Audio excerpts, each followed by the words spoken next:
그래서 그 해결 방법, 이것을 알려드리려고 합니다. 네. 첫 번째는 바로 이것입니다.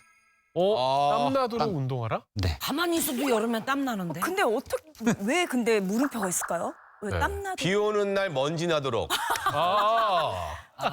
내 생각에는 저거 좋은 것 이거. 같다. 땀나. 추운게 해놓고 네. 선풍기 돌리고 에어컨 돌리고 땀 나도록 거기서 운동해라. 그거 그렇게 해서 땀이 나요. 선생님한테 왜 땀을 진짜 흘려야 돼요? 힘들거든요. 그래 어떻게 하면 되나? 자, 정답은요?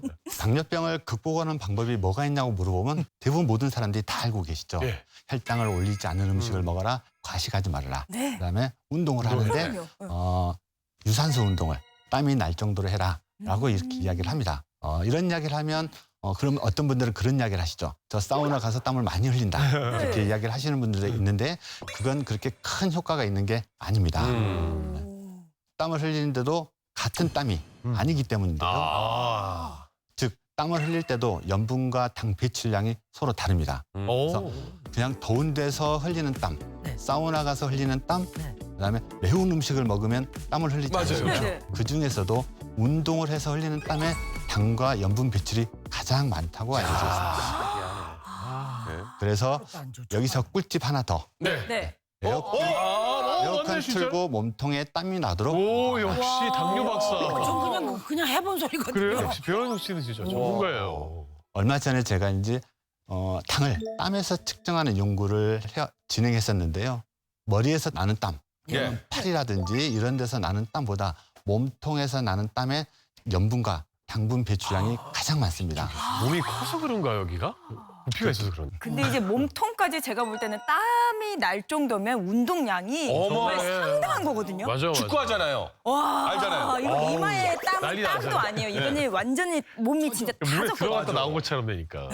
그래서 굳이 바깥에 나가지 않고 실내에서 에어컨이나 선풍기를 시원하게 틀어놓고 운동을 하시면 훨씬 더 효과적인 운동이라고 할 수 있겠습니다. 야, 이제부터 냉동실이다.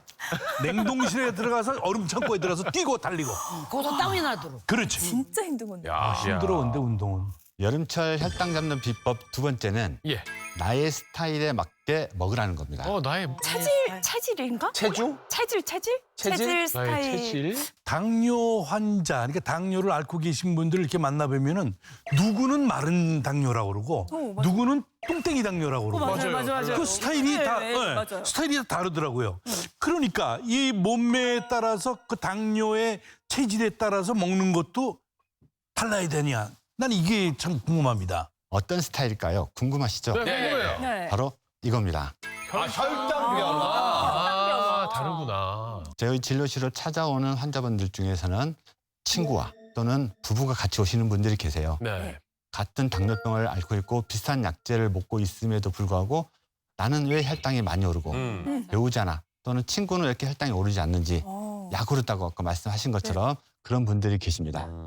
왜 그런 다른 변화를 보일까요? 여러 가지 이유가 있을 수 있는데 췌장에 남아있는 기능 정도가 다르고 음식력의 소화력이 다르고 운동의 강도가 다르기 때문입니다. 그래서 혈당 수치가 서로 다르게 나오는 거죠. 당뇨병을 앓고 나면 이제 시간이 지나면서 췌장의 기능이 서서히 떨어지게 되는데 어느 정도 남아있는지 그게 궁금하실 수 있잖아요. 그렇죠. 과연 그러면 나의 췌장의 기능은 어느 정도 남아있을까? 정확하게 알 수 있는 방법은 없습니다. 하지만 간접적으로 추정해 볼 수 있는 방법 중 하나가 네. 음식물을 먹고 나서 혈당이 어느 정도 올라가는지를 보면 그 혈당의 패턴을 알면 식습관의 습관도 알 수 있고 어떤 게 문제인지도 파악할 수 있습니다. 오. 앞에서 잠깐 이야기했듯이 공복 혈당이 높게 오르는 사람은 저녁 식사를 늦게 드시는 분들이 많고 네. 혈당이 급격하게 올랐다 또 급격하게 떨어지는 분들은 간식을 아주 자주 하시는 분들이 많습니다. 그래서 내 혈당을 보고 저녁 시간을 땡겨야 될지 아니면 간식을 줄여야 할지 판단하면서 식습관을 바꿔 나가 보시기 바랍니다. 그렇군요. 저희 아주 중요한 거 두 가지를 배웠습니다. 일단 에어컨 틀어놓고 몸통에 땀이 나게 운동을 좀 해라. 네. 그리고 이제 혈당 변화를 보면서 나의 식습관을 좀 개선해 보자라는 말씀하셨는데